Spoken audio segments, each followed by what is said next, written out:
But all of that it just told me it was time to just step out on my own and see where I could make a difference. But as I've grown, I realized the military pulled out the leader in me that was always inside of me. And it just helped me to just grow into the person that I am today. I've worked with a coach a lot over the last couple of years, and getting to the place where recognizing that self-care isn't selfish has been huge for me. We have choices. We can let all of the bad things, all of the negative things, all of the ick bring us down. We can laugh at it and shake it off and keep on moving. And we're going to be much happier if we do that.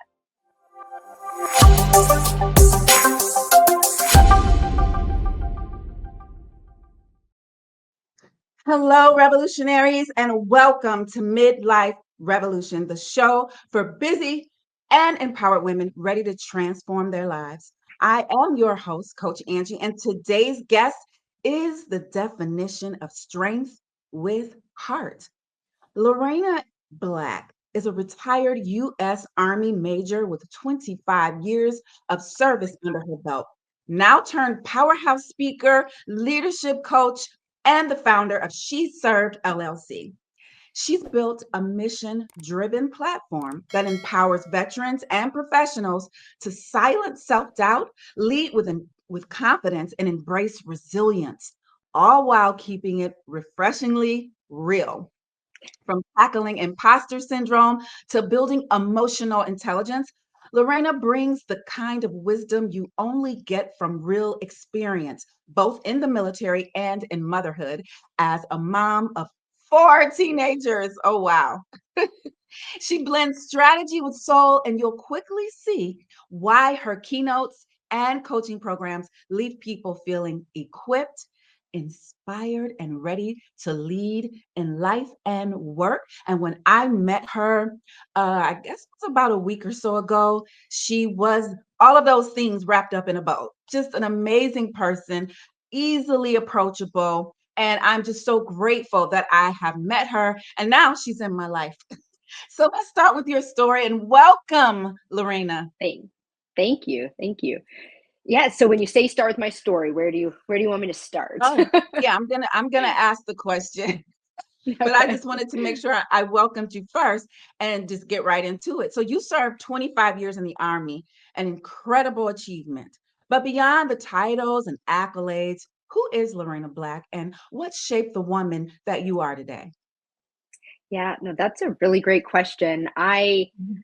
Who is Lorena Black? I am a whole Mhm. lot of things. I realize, like, not one label defines me, not one title defines me. I am a child of God. I'm a child of a single mother, who raised me. I came from a low income family.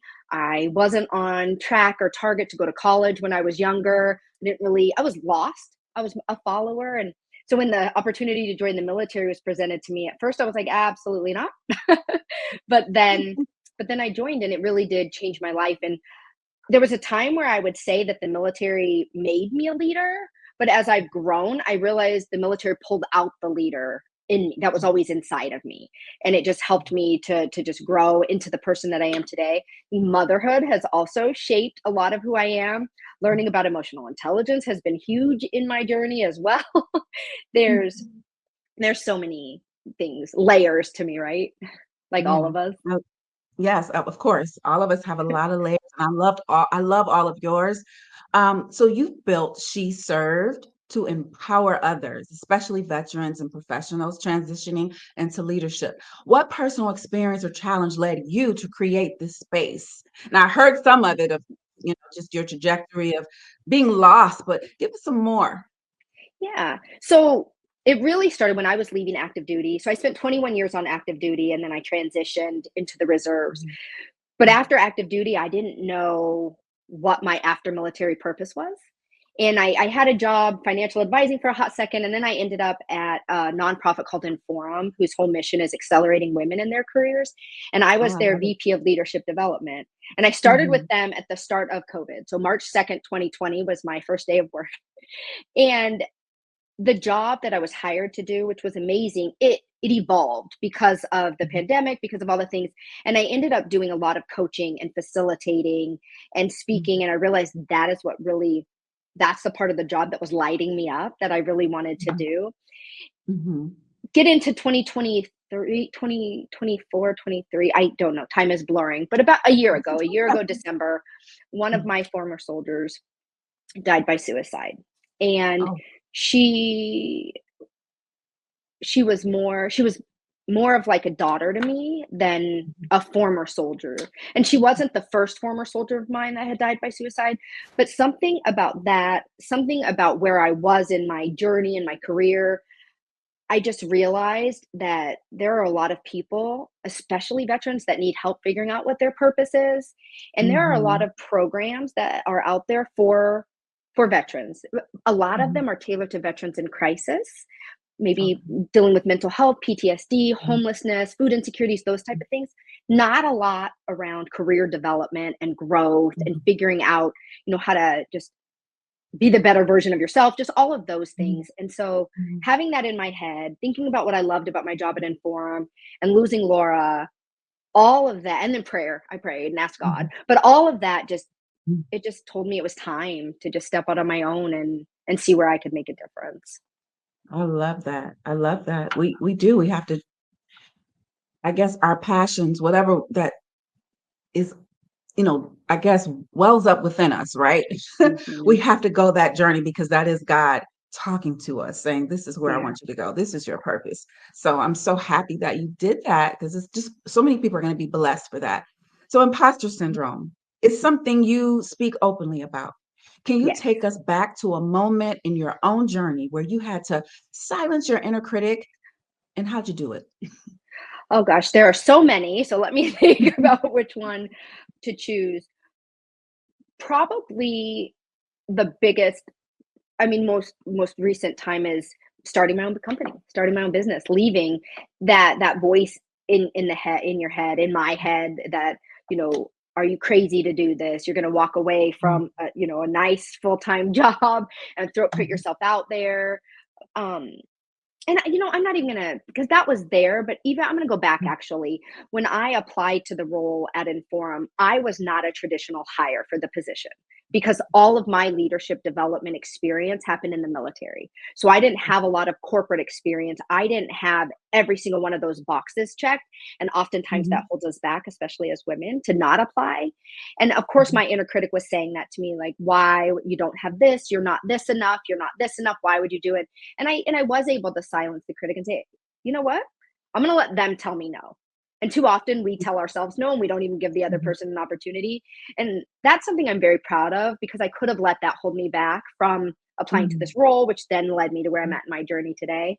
So that's a big one where I was like, no, I'm not listening to you today. I love that. Yeah, I deal with the imposter syndrome a lot, and my sister has to pull me out of it. Like, so Yeah, I get it. Yeah. Um, I'm working on it. I'm evolving we from it. all are. So, um, you juggle leadership, coaching, speaking, and the best part, motherhood. 4 teenagers is no joke. What do you do to protect your peace, stay grounded, and reset when life feels like it's just too much? Yeah. Well, first I'll share. So of those 4 teenagers, 2 of them split their time here, so I get I don't have 4 Mm, all the time, okay. but Okay. even just in that, I have, the 2 girls that traveled with me all over the military, and then my husband and Mhm, I blended our family, mhm, and that brings its own set of mhm, interesting and unique challenges, but I've really I've worked with a coach a lot over the mhm, last couple of years, and getting to the place where recognizing that self-care isn't selfish has been huge for me. And mhm. recognizing that self-care isn't always necessarily I'm going to get that massage or I'm going to get that Right. pedicure.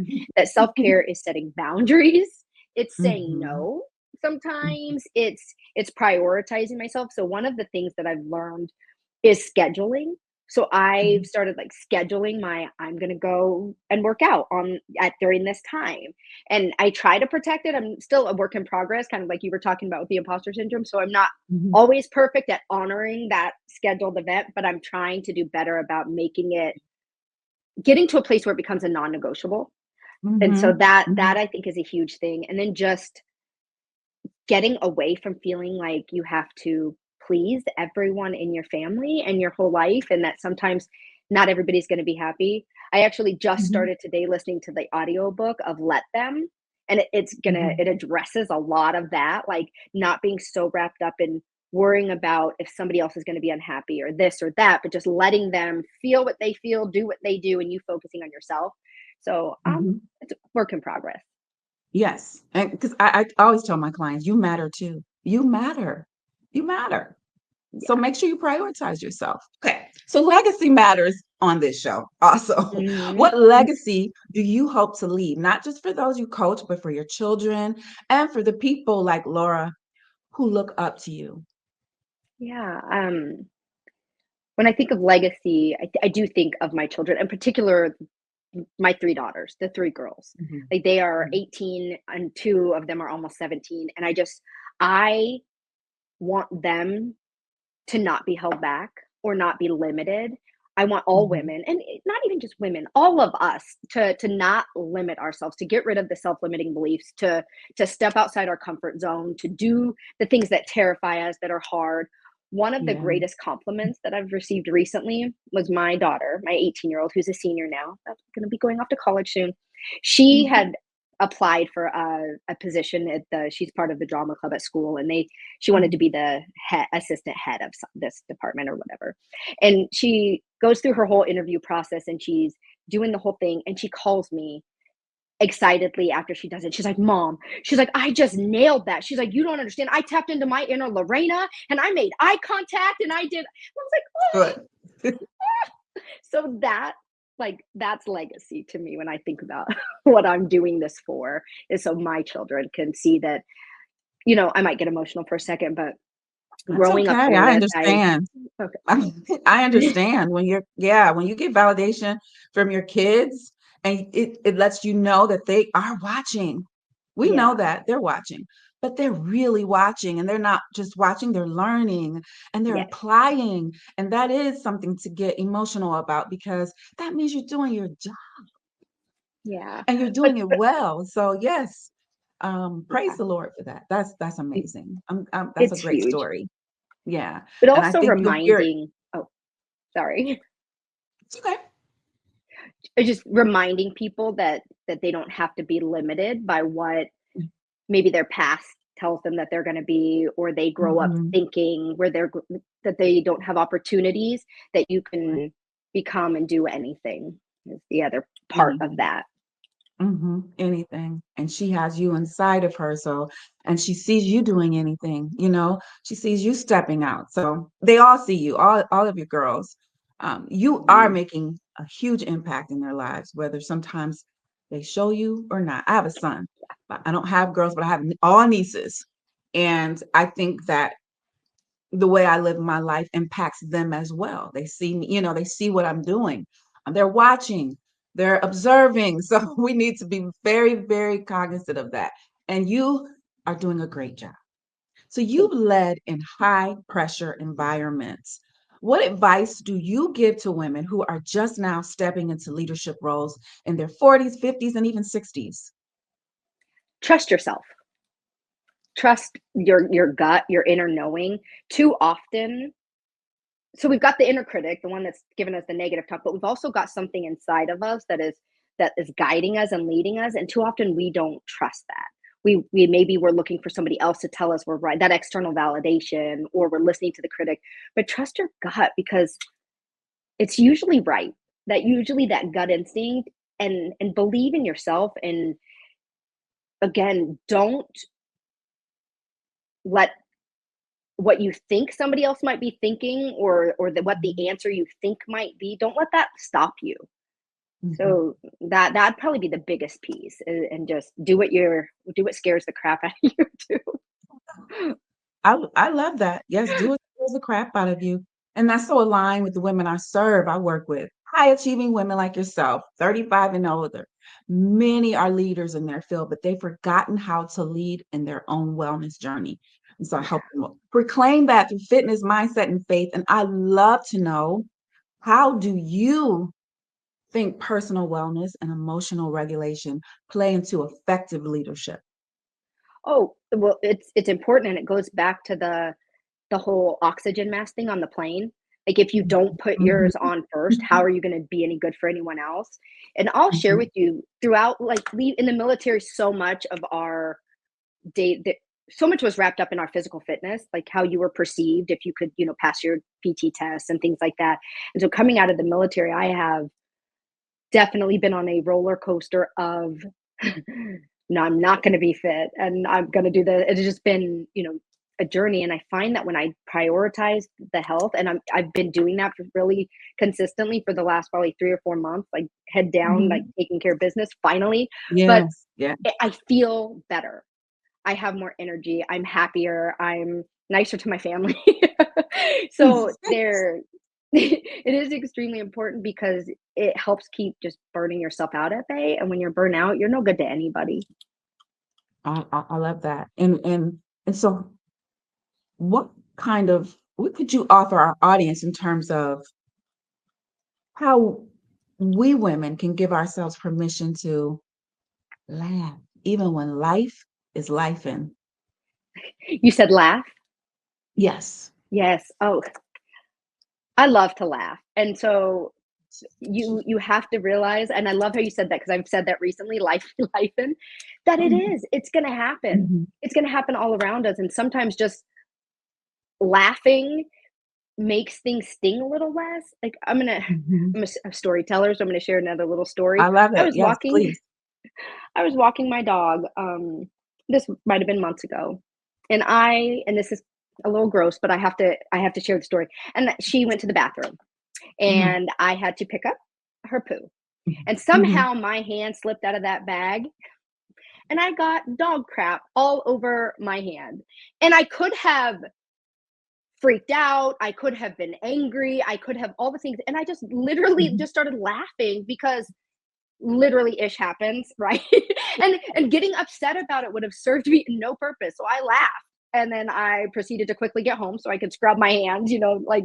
But I share that because it just we have choices. We can let all of the bad things, all of the negative things, all of the ick bring us Mhm. down. We can laugh at it and shake it off and keep on moving. And we're going to be much happier if we do And I love that because your girls are watching. And that. so Yeah. even though they may not have been with you during that moment, I'm sure there's other moments where things maybe didn't go so well and you laughed it off and they saw how you handled it basically.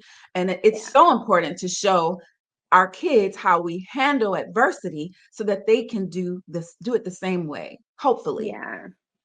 And I'll be honest, Yeah, I I have think not always gotten that right, right? I haven't always been able to laugh it off. of I've had course. those times where I've let it suck me in, but I try so hard to fight to get out of Mhm, that. mhm, And they've mhm, seen that side of me too. They've seen where I mhm, of struggle course. to pull myself out and focus on the positivity and where I haven't been. Mhm, But they also get to see both sides of it. So I like how mhm. you're saying that.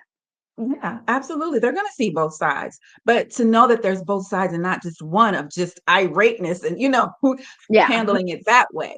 They're always going to be both sides of everything. But for them to see you handle them in two ways, they can choose. They have a choice now, really. Do you know what I mean? Because you're their Hmm. first point of influence.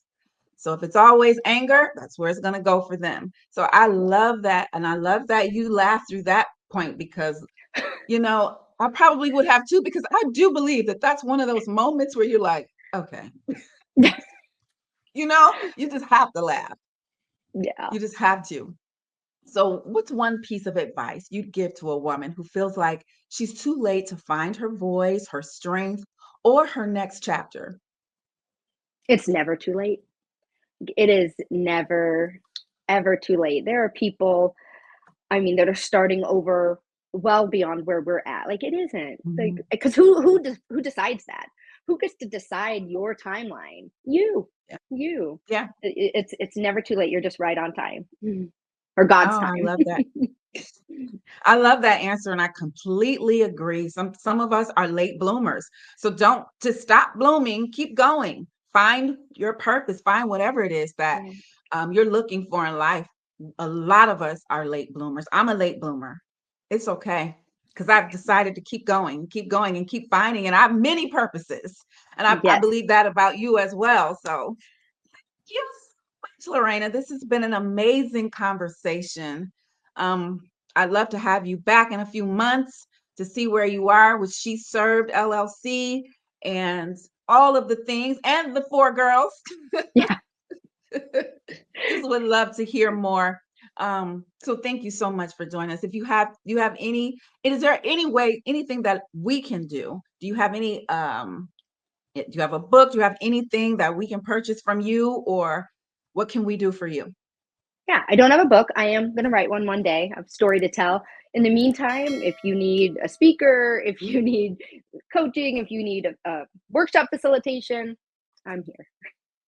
Yay. Thank you.